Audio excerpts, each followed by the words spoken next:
بسم اللہ الرحمن الرحیم۔ السلام علیکم۔ پچھلی قسط کے اندر میں نے آپ کے ساتھ سورہ کہف والے ذوالقرنین کو آئیڈینٹیفائی کرنے کے لیے چند نام پیش کیے تھے، اور ان میں سے ایک بہت مشہور نام کو آپ کے ساتھ ڈسکس بھی کیا تھا، یعنی یونان کا شہزادہ الیگزینڈر دی گریٹ، یعنی سکندر اعظم، کہ کیا وہ ذوالقرنین ہو سکتا ہے؟ میں نے آپ کے سامنے وہ وجوہات بھی رکھی کہ جن کی وجہ سے کچھ لوگ یہ مانتے ہیں کہ وہ ذوالقرنین ہو سکتا ہے، اور پھر آپ کے سامنے وہ دلائل بھی رکھے کہ جن سے ثابت ہوتا ہے کہ نہیں، الیگزینڈر دی گریٹ ذوالقرنین نہیں ہو سکتا۔ لیکن آدھی دنیا کو فتح کرنے والے سکندر اعظم کے علاوہ جو دوسرا نام زیادہ تر لوگوں کا فیورٹ ہے کہ وہ ذوالقرنین ہو سکتے ہیں، آج سے 2500 سال پہلے کی پرشین امپائر میں گزرے ایک بہت بڑے بادشاہ سائرس دی گریٹ یا پھر سائرس اعظم کا نام ہے۔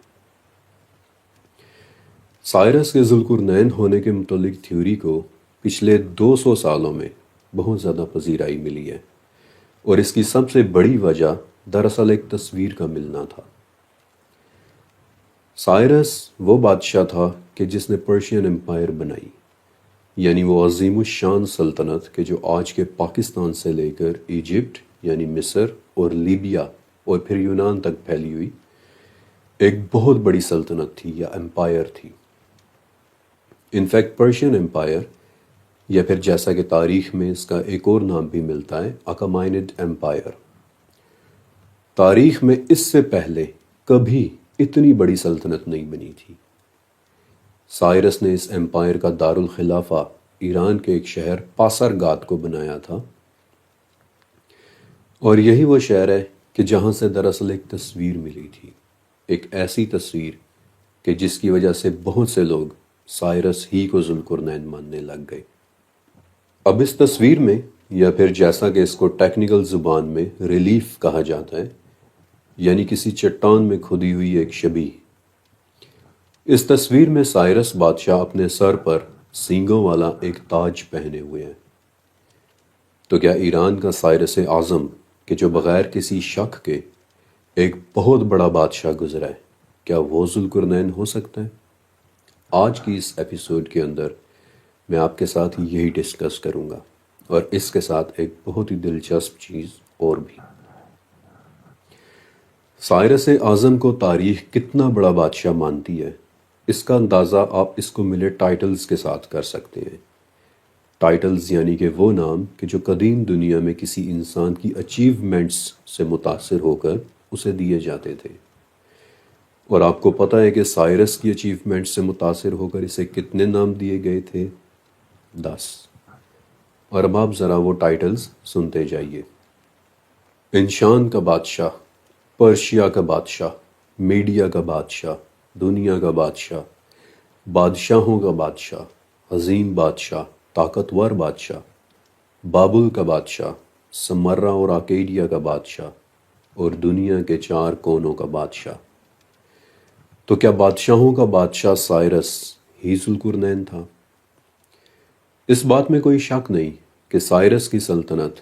آج کے پاکستان سے لے کر شام یعنی سیریا تک پھیلی ہوئی تھی،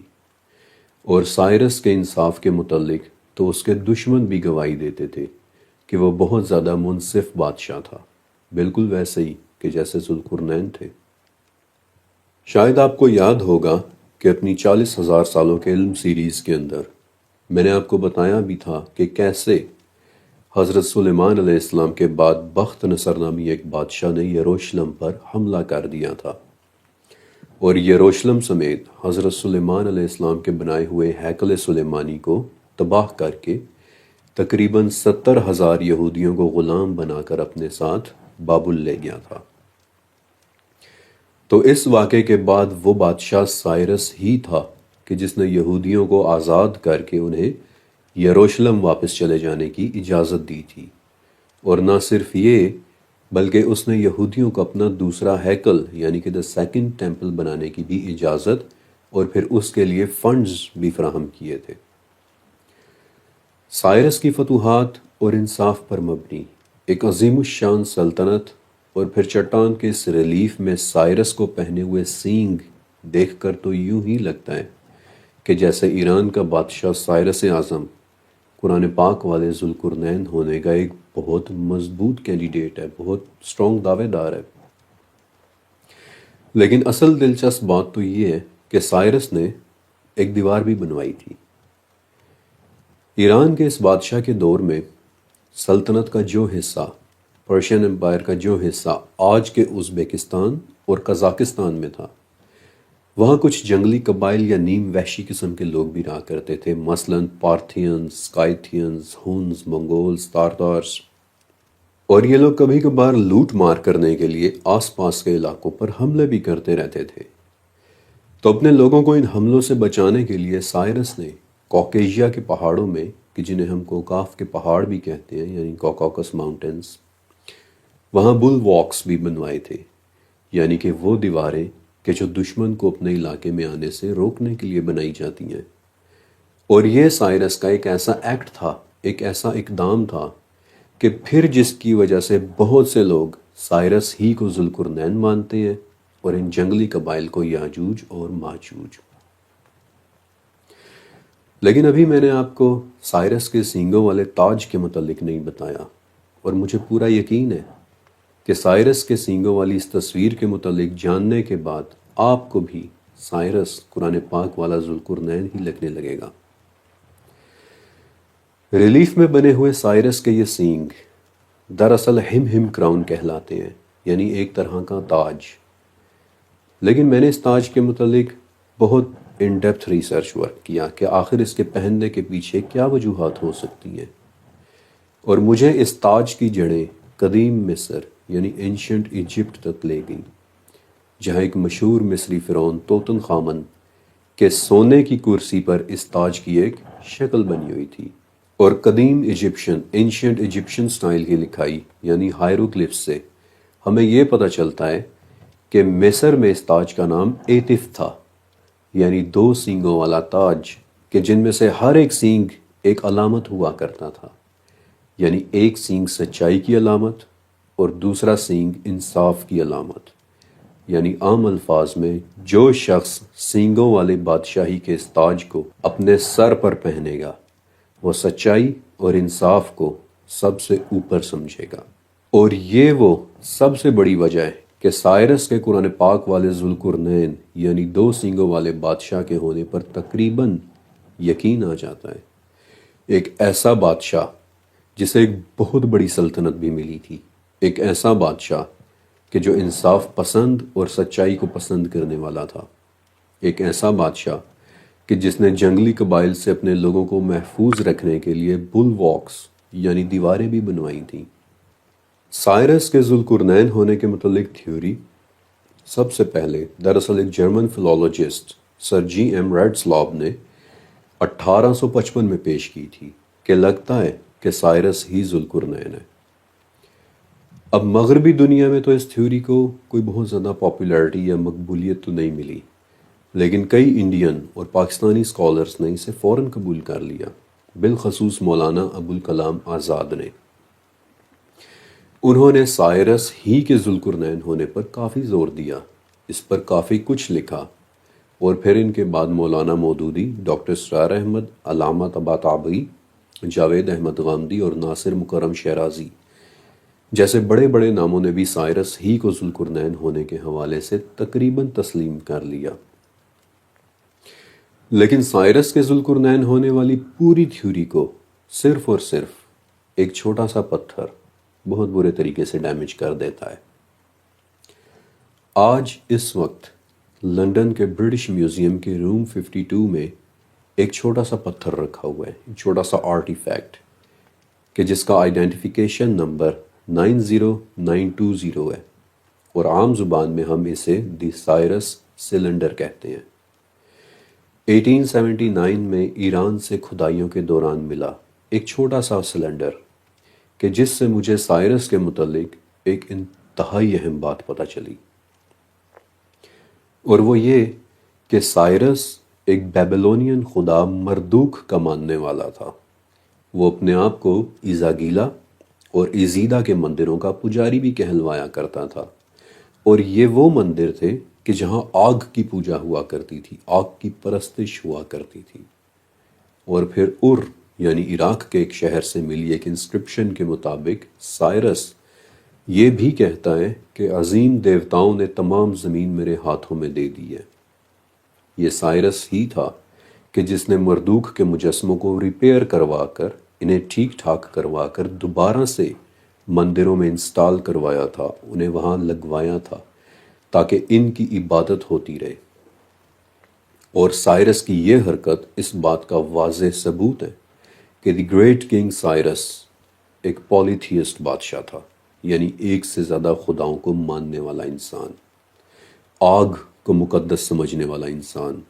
جبکہ قرآن پاک والے ذوالقرنین واضح طور پر ایک مونوتھیسٹ تھے، ایک موحد تھے کہ جو ایک اللہ پر یقین رکھتے تھے۔ اور یہی وہ وجہ ہے کہ مولانا ابوالکلام آزاد سے پہلے کسی بھی کلاسیکل مفسر نے اپنی تفسیر میں کبھی بھی سائرس کے ذوالقرنین ہونے کا کوئی ذکر نہیں کیا۔ یہاں تک تو میں نے آپ کو ان دو ناموں کے متعلق بتایا کہ جو ذوالقرنین ہونے کے حوالے سے سب سے زیادہ مشہور ہیں، یعنی یونان کا شہزادہ الیگزینڈر دی گریٹ جسے ہم سب جانتے ہیں، اور پرشین امپائر کا ایک بہت بڑا بادشاہ سائرس دی گریٹ جس کے متعلق نسبتاً کم لوگ جانتے ہیں۔ میں نے آپ کے سامنے وہ تمام وجوہات بھی رکھی کہ جن کی وجہ سے لوگ مانتے ہیں کہ ان دونوں میں سے کوئی ایک ذوالقرنین ہو سکتا ہے، لیکن پھر میں نے آپ کے سامنے وہ تمام دلائل بھی رکھے کہ یہ دونوں ہی ذوالقرنین نہیں ہو سکتے۔ لیکن ایک بات یاد رکھیے گا کہ ذوالقرنین ہونے کے حوالے سے یہ دو نام تو صرف وہ ہیں کہ جو مشہور ہو گئے۔ در حقیقت ناموں کی ایک بہت بہت طویل لسٹ ہے کہ جن کے متعلق سمجھا جاتا ہے کہ وہی ذوالقرنین تھے، اور اسی لسٹ میں سے ایک اور نام ایک عرب بادشاہ کا ہے، اور آج کی قسط کے اس حصے کے اندر میں آپ کو اسی عرب بادشاہ کے متعلق بتانے والا ہوں کہ جن کا نام تھا صعب ذو المراسب۔ ذوالقرنین کو آئیڈینٹیفائی کرنے کے سفر میں ذاتی طور پر جو نام مجھے سب سے زیادہ دلچسپ لگا وہ عرب کے ایک بادشاہ صعب ذو المراسب کا ہے، اور ان کا نام ہمیں بتانے والے لوگ بھی تو بہت بڑے نام ہیں، یعنی حضرت وہب بن منبہ اور ابن ہشام۔ وہب بن منبہ رحمۃ اللہ علیہ ایک تابعی تھے، یعنی انہوں نے ڈائریکٹ صحابہ کرام رضی اللہ تعالیٰ عنہم سے اپنی تعلیمات حاصل کی تھی، اور ابن ہشام رحمۃ اللہ علیہ 9ویں صدی میں گزرے ایک بہت بڑے اسلامی اسکالر تھے، بلکہ یہی وہ اسکالر تھے کہ جنہوں نے ابن اسحاق کی لکھی ہوئی سیرہ کی کتاب کی تلخیص کی تھی، یعنی اسے مزید آسان کر کے لکھا تھا۔ اور آپ کو یاد ہوگا کہ ابن اسحاق نے تاریخ کی سب سے پہلی سیرہ کی کتاب لکھی تھی کہ جس کا میں نے اس سیریز کے بالکل شروع میں ذکر بھی کیا تھا، اور ابن ہشام کا کام امام طبری کے لیول کا کام ہی سمجھا جاتا ہے۔ ابن ہشام نے بھی ذوالقرنین کے حوالے سے اپنا اکاؤنٹ پیش کیا۔ میں نے ان کی لکھی ہوئی ایک بہت دلچسپ کتاب ڈھونڈی کہ جو عرب بادشاہوں کے متعلق تھی، اور جس کا نام تھا کتاب التیجان لمعرفت الملوک الزمان فی الاخبار القحطان، جس کا اردو میں مطلب ہے کہ تاجوں کی کتاب قحطان کے زمانے کے بادشاہوں کے مطابق۔ اس کتاب میں ابن ہشام بتاتے ہیں کہ کسی زمانے میں جس جگہ آج کا یمن ہے وہاں ایک سلطنت ہوا کرتی تھی، مملکت حمیر، یا پھر جسے انگلش میں ہم ہیمارائٹ کنگڈم کہتے ہیں۔ ایک ایسی سلطنت کہ جو آج سے 2500 سال پہلے شروع ہوئی اور 2100 سال پہلے ختم ہو گئی۔ لیکن میں نے آپ کو بتایا نا کہ باقی دو ناموں کی نسبت صعب ذو المراسب کے ذوالقرنین ہونے کا اکاؤنٹ مجھے بہت زیادہ دلچسپ لگا، اور ابھی آپ دیکھیں گے کہ میں نے ایسا کیوں کہا۔ ابن ہشام کہتے ہیں کہ یمن کے ایک بادشاہ گزرے ہیں صعب ذو المراسب، اور وہ بادشاہ ذوالقرنین ہو سکتے ہیں کیونکہ صعب ذو المراسب نے یروشلم کا سفر کیا تھا، جہاں ان کی ملاقات خضر نام کے ایک شخص سے بھی ہوئی تھی، اور خضر اپنے ساتھ صعب ذو المراسب کو دنیا کے مختلف کونوں میں سفر کے لیے لے کر گئے تھے، اور پھر اس سفر کے بعد صعب ذوالمراسب کا نام ہوا ذوالقرنین۔ لیکن اس اکاؤنٹ کی سب سے دلچسپ بات خضر اور صعب ذوالمراسب کے اس سفر کی ڈیٹیلز ہیں کہ جو حیرت انگیز حد تک گہری ہیں۔ مثلا اپنے سفر میں خضر صعب کو ایک ایسی جگہ لے کر جاتے ہیں کہ جس کا نام دیار ظلمات ہے، یعنی دا لینڈ آف دا ڈارکنیس، اندھیروں کی سرزمین، ایک ایسی جگہ کہ جہاں ورچولی ہر وقت اندھیرا چھایا رہتا ہے۔ اور مزے کی بات کہ اس سیریز کی خاطر میں نے دیار ظلمات کو بھی ٹریک کیا تاکہ صعب ذوالمراسب کی رپورٹس کے مطابق یہ جگہ کہاں پر ہو سکتی ہے وہ ڈھونڈ سکوں، اور بہت زیادہ ڈھونڈنے پر اس کے متعلق مجھے کچھ انتہائی حیران کن انفارمیشن ملی بھی۔ ابن ہشام کی دی ہوئی ڈیٹیلز کو میں نے بہت توجہ اور گہرائی سے اسٹڈی کیا، اور جو جگہیں انہوں نے بتائی تھیں انہیں ٹریک کرتا کرتا میں اس جگہ پہنچا جہاں وہ دیار ظلمات یعنی اندھیروں کی سرزمین ہونے کے متعلق بتاتے ہیں، اور وہ جگہ آج کے حساب سے ماڈرن ڈے ترکی میں بنتی ہے۔ لیکن یہاں ایک بات بہت اہم ہے، اور وہ یہ کہ کسی زمانے میں اس جگہ کا نام فارسٹ آف ابخیزیا ہوا کرتا تھا، یعنی ابخیزیا کا جنگل۔ اور اس بات نے میری توجہ فوراً اپنی طرف کھینچی، کیونکہ اپنے ریسرچ ورک کے دوران فارسٹ آف ابخیزیا کا نام میں نے ایک اور جگہ بھی پڑھ رکھا تھا۔ 13ویں صدی میں ایک کتاب لکھی گئی تھی۔ یہ کتاب ایک شخص کی سفری یادداشتوں پر لکھی ہوئی ہے۔ اس کا ایک طرح کا ٹریول لاگ کہ اس نے کہاں کہاں سفر کیا اور اپنے سفر میں اس نے کیا کیا کچھ دیکھا۔ یہ کتاب 13ویں صدی میں ایک انتہائی مشہور کتاب سمجھی جاتی تھی، اور اسی کتاب سے پھر بعد میں متاثر ہو کر کرسٹوفر کولمبس اور مارکو پولو نے بھی اپنے اپنے سفر نامے لکھے تھے۔ لیکن میں نے ایسا کیوں کہا کہ یہ کتاب ایک شخص کی سفری یادداشتوں پر مبنی ہے؟ میں نے ہمیشہ کی طرح آپ کو اس کتاب کے مصنف کا نام کیوں نہیں بتایا، کیونکہ یہ کتاب لکھی کس نے تھی یہ کبھی کسی کو پتہ ہی نہیں چل سکا۔ اس کتاب کے مصنف نے اپنے متعلق صرف اتنا لکھا ہے کہ اس کا نام سر جان مینڈیول ہے، اور یہ کہ وہ انگلینڈ میں پیدا ہوا ایک گھڑ سوار تھا۔ لیکن یہ نام ایک فرضی نام تھا۔ کتاب کے مصنف نے کہیں بھی اپنا حقیقی نام نہیں بتایا، اور یہ ہمیں اس طرح پتہ چلتا ہے کہ پوری کتاب میں مصنف نے اپنا نام بار بار تبدیل کر کے ایک نیا نام رکھا ہے۔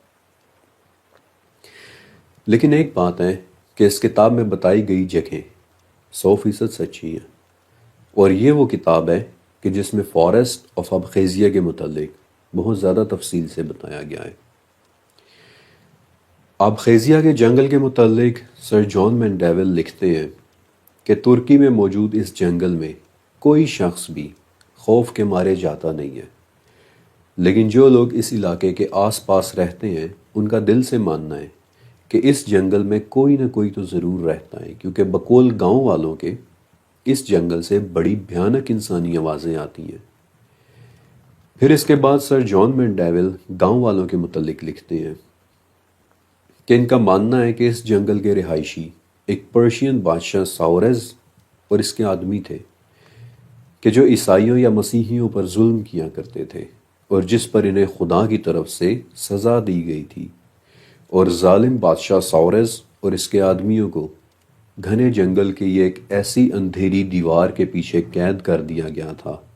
کہ جہاں سے نہ کوئی باہر آ سکتا تھا اور نہ ہی کوئی اس کے اندر داخل ہو سکتا تھا۔ اور مزے کی بات کہ سیریک لیجنڈز یعنی وہ کتاب کہ جس میں الیگزینڈر دی گریٹ کی زندگی کے واقعات لکھے ہوئے ہیں، اس کے مطابق یہی وہ جگہ ہے کہ جہاں آب حیات کا چشمہ ہونے کے بارے میں بھی انفارمیشن ہے۔ کیا واقعی خضر علیہ السلام یمن کے اس بادشاہ صعب ذوالمراسب کو اپنے ساتھ لے کر ترکی کے گھنے جنگل میں ایک سفر پر گئے تھے؟ میں نہیں کہہ سکتا، کیونکہ یہاں سے اس کے بعد اس کے متعلق مجھے کوئی بہت زیادہ انفارمیشن ملی نہیں۔ لیکن کیا عرب کے یہی بادشاہ صعب ذوالمراسب سورہ کہف والے ذوالقرنین ہو سکتے ہیں؟ اس کا جواب میں آپ کو انشاءاللہ اگلی قسط میں بتاؤں گا۔ اللہ حافظ۔